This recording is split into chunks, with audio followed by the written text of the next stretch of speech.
سوال نمبر 1، نماز حاجت کی حقیقت اور حکم۔ ایک ضعیف روایت کی بنیاد پر بعض لوگوں کا یہ خیال ہے کہ صلاۃ الحاجت نام کی ایک نماز ہوتی ہے، جس میں 2 رکعت نماز ایک مخصوص ترتیب سے انسان پڑھتا ہے اور اس کے بعد ایک مخصوص دعا پڑھ کے انسان اپنی جو حاجت و ضرورت اللہ سے مانگتا ہے، اللہ اس کی وہ دعا کو قبول کر کے اس کی حاجت و ضرورت کو پورا کر دیتے ہیں۔ یہ بات تو صحیح ہے کہ مشکل وقت میں نماز پڑھ کے اللہ سے مدد مانگنا چاہیے، لیکن صلاۃ الحاجت یا نماز حاجت اس نام کی کوئی نماز دین میں نہیں ہے۔ اللہ کے نبی صلی اللہ علیہ وسلم سے ایسی کوئی حدیث ثابت نہیں ہے جس میں صلاۃ الحاجت کی تفصیل ہو کہ تم اس طرح سے صلاۃ الحاجت یا حاجت کی نماز پڑھو۔ اس طرح کی کوئی تفصیل اللہ کے نبی صلی اللہ علیہ وسلم سے ثابت نہیں۔ نماز شکرانہ کی تفصیل کیا ہے؟ شکرانے کی کوئی نماز نہیں ہے، شکر کا سجدہ ہے، عام نعمتوں کے اوپر نہیں، خاص نعمت کے اوپر۔ جیسے اچانک سے آپ کو یہ خبر ملی کہ بھائی آپ کے کئی سال سے اولاد نہیں تھی، اللہ نے اولاد سے نواز دیا، یا فلاں شخص جو بہت بیمار تھا آپ کی رشتہ داری میں اس کو صحت مل گئی، یا فلاں طرف سے آپ کو بہت زیادہ مالی فائدہ ہوا، ایک دم ایک بہت بڑی خوشی جو انسان کو ملتی ہے اچانک، تو اس وقت میں مشروع کیا ہے؟ اس وقت میں مشروع یہ ہے کہ انسان قبلہ رخ ہو کے سجدے میں گر جائے اور سجدے میں جا کے سبحان ربی الاعلیٰ کے بعد میں اللہ تعالیٰ کی حمد اور تعریف کے کلمات کہے، اللہ کا شکر ادا کرے۔ تو یہ سنت ہے، یہ ایک ہی سجدہ ہے اور الگ سے شکرانے کی کوئی نماز نہیں ہے۔ نماز استخارہ کی تفصیلات کیا ہے؟ اللہ کے نبی صلی اللہ علیہ وسلم سے بات ثابت ہے کہ جب ایک انسان کو کوئی اہم کام ہو تو وہ 2 رکعت نماز پڑھے، اور 2 رکعت نماز پڑھنے کے بعد اللہ کی تعریف کرے، نبی صلی اللہ علیہ وسلم پہ درود بھیجے، اپنے گناہوں سے توبہ کرے، اور استخارہ کی ایک دعا ہوتی ہے جو دعاؤں کی کتاب میں مل جاتی ہے، وہ دعا اس کے معنی کو سمجھ کے پڑھے۔ وہ دعا کا خلاصہ کیا ہے؟ وہ دعا کا خلاصہ یہ ہے کہ انسان اللہ سے خیر مانگتا ہے۔ جیسے ایک انسان نکاح کرنے والا ہے، یا ایک انسان دکان کھولنے والا ہے، نئی دکان کھولنے والا ہے، کوئی بزنس لائن میں جانا چاہ رہا ہے، تو وہ 2 رکعت نماز پڑھ کے اللہ سے دعا کرتا ہے کہ اللہ اگر یہ چیز میرے لیے بہتر ہے تو یہ چیز میرے لیے آسان کر دیجئے، اور اگر یہ چیز میرے لیے گناہ ہے اور بری ہے اور اس میں میرے لیے شر ہے تو اللہ مجھے اس سے بچا لیجئے۔ تو یہ کوئی مشورہ نہیں ہے، یعنی ایسا نہیں ہے کہ آپ سو جائیں گے تو پھر اللہ تعالیٰ کی طرف سے آپ کو خواب دکھایا جائے گا۔ یہ بس دعا ہے کہ اللہ اگر یہ خیر ہے تو اس کو میرے لیے آسان کر دے۔ اب اس کے بعد آپ کا دل مطمئن ہے تو آپ وہ کام کر گزریے، اس کے علاوہ اور مزید کچھ کرنے کی ضرورت نہیں۔ نماز جنازہ غائبانہ پڑھنا سب کے لیے ثابت نہیں ہے۔ اللہ کے نبی صلی اللہ علیہ وسلم سے صرف نجاشی کی نماز جنازہ پڑھنا ثابت ہے، حالانکہ بہت سے صحابہ ویسے بھی یعنی باہر دوسرے علاقوں میں ان کا انتقال ہوا۔ تو کبھی کبھار کوئی بہت نیک آدمی ہے، کوئی بہت بڑا عالم دین ہے، کوئی ایسا شخص ہے جس کی جنازے کی نماز لوگوں نے نہیں پڑھی، تو ایسی حالت میں غائبانہ نماز جنازہ کا وہی طریقہ ہے جو میت کے سامنے ہونے کے بعد میں نماز جنازہ کا طریقہ ہے۔ اللہ اکبر کہہ کے ہاتھ باندھیں گے، سورہ فاتحہ اور کوئی سورت پڑھیں گے، اس کے بعد تکبیر کہہ کے اللہ اکبر، پھر کانوں تک رفع الیدین کریں گے، کانوں یا کاندھوں تک، پھر ہاتھ باندھ کر درود شریف پڑھیں گے، اور پھر اس کے بعد میں آپ کے لیے فون ہے، یہ لیجیے، آپ ساجد بھائی کے لڑکے نا، بات کر لیجیے۔ پھر اس کے بعد میں تیسری چیز یہ ہے کہ جنازے کی دعا پڑھیں گے تیسری تکبیر کے بعد میں، اور تیسری تکبیر کے بعد جو ہے جنازے کی دعا پڑھنے کے بعد میں چوتھی تکبیر پڑھیں گے، اور چوتھی تکبیر کے بعد میں ایک طرف یا دونوں طرف سلام پھیر دیں گے۔ ایک طرف یا دونوں طرف سلام پھیرنا سنت سے ثابت ہے، دونوں چیزوں میں سے کچھ بھی کر سکتے ہیں۔ جنازے کی نماز جو ہے زور سے بھی پڑھ سکتے ہیں اور آہستہ سے بھی پڑھ سکتے ہیں، دونوں طریقے ثابت ہیں۔ نماز قصر کرنے کا کیا طریقہ ہے؟ نماز قصر کرنے کا طریقہ یہ ہے کہ اگر آپ سفر میں ہیں تو سفر میں آپ 4 رکعت والی نماز کو 2 رکعت پڑھیں گے، ظہر کی 2 رکعت پڑھیں گے، عصر کی 2 رکعت پڑھیں گے، اور عشاء کی 2 رکعت پڑھیں گے، اور فجر کی 2 سنتیں پڑھیں گے، اور وتر کی نماز پڑھیں گے۔ اس کے علاوہ باقی سنتیں معاف ہے، باقی سنتیں آپ کو ادا نہیں کرنا ہے۔ نماز کب قصر کی جائے گی؟ آپ گھر سے نکلے، تقریباً 24-25 کلومیٹر یا 30 کلومیٹر کی مسافت کا سفر ہے، اور 19 دن آپ کی 19 دن سے کم قیام کی نیت ہے کہ آپ 5 دن میں 7 دن میں واپس آ جائیں گے، تو 19 دن سے زیادہ ٹھہرنے کی نیت ہے تو نماز پوری پڑھیں گے، 19 دن سے کم ٹھہرنے کی نیت ہے تو نماز قصر کریں گے۔ نماز کو قصر کرنے کے لیے کتنی مسافت درکار ہے؟ تقریباً اندازاً 24-25 کلومیٹر۔ ٹھیک ہے، بس اتنے ہی سوالات ہیں۔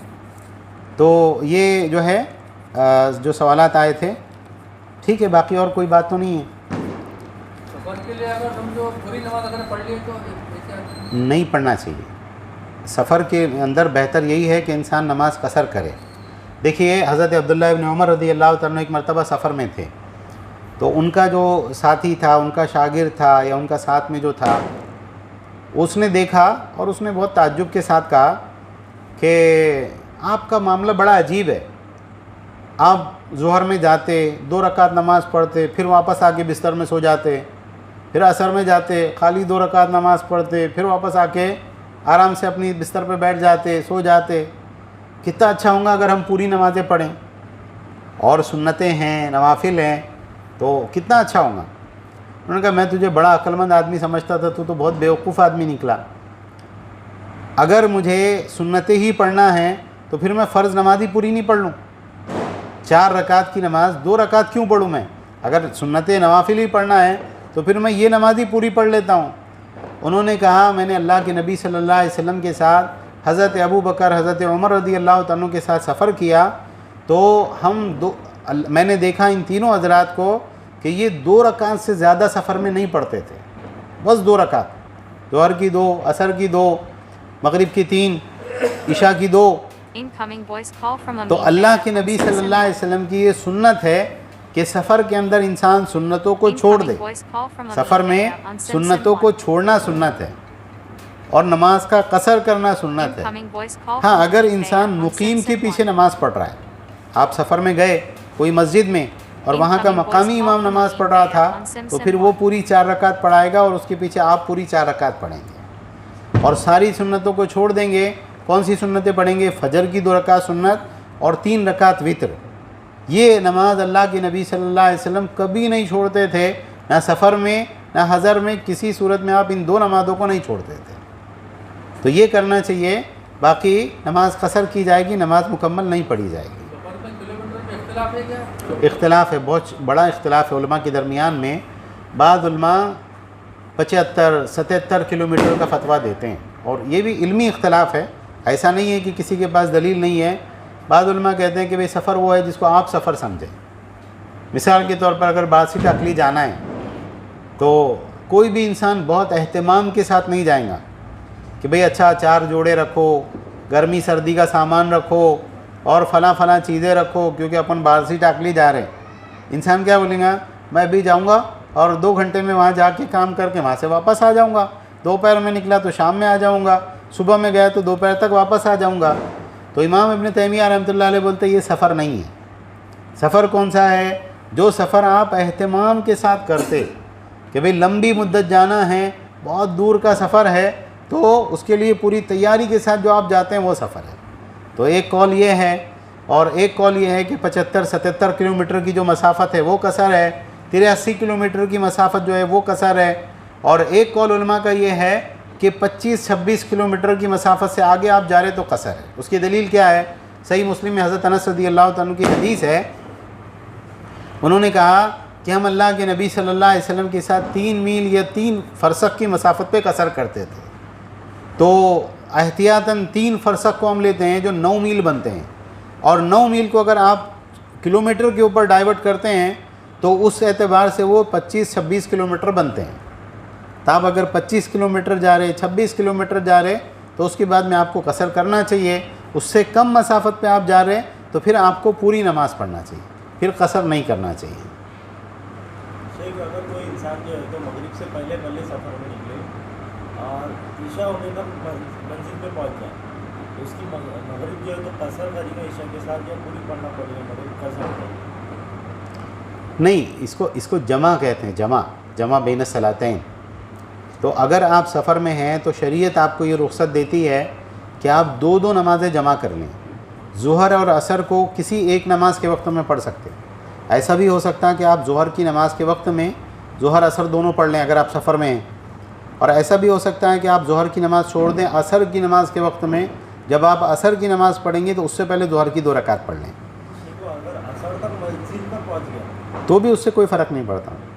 اگر آپ ظہر کے وقت میں سفر میں تھے تو آپ کو یہ اختیار ہے کہ آپ یہ نیت کر لیں کہ اب میں گھر پہ جا کے ظہر عصر دونوں پڑھوں گا، لیکن گھر پہ اگر آپ پہنچ گئے اپنے اصل وطن میں تو آپ کو نماز پوری پڑھنی پڑے گی، پھر 2 رکعت نہیں رہیں گی، پھر 4 رکعت ظہر کی، 4 رکعت عصر کی، 3 رکعت مغرب کی اور 4 رکعت عشاء کی، سمجھ رہے ہیں؟ تو سفر کے اندر یہ سہولت ہے۔ اللہ کے نبی صلی اللہ علیہ وسلم کی بہت سی حدیثیں ہیں کہ آپ صلی اللہ علیہ وسلم 2 نمازوں کو سفر میں جمع کرتے تھے، ظہر اور عصر کو، مغرب اور عشاء کو۔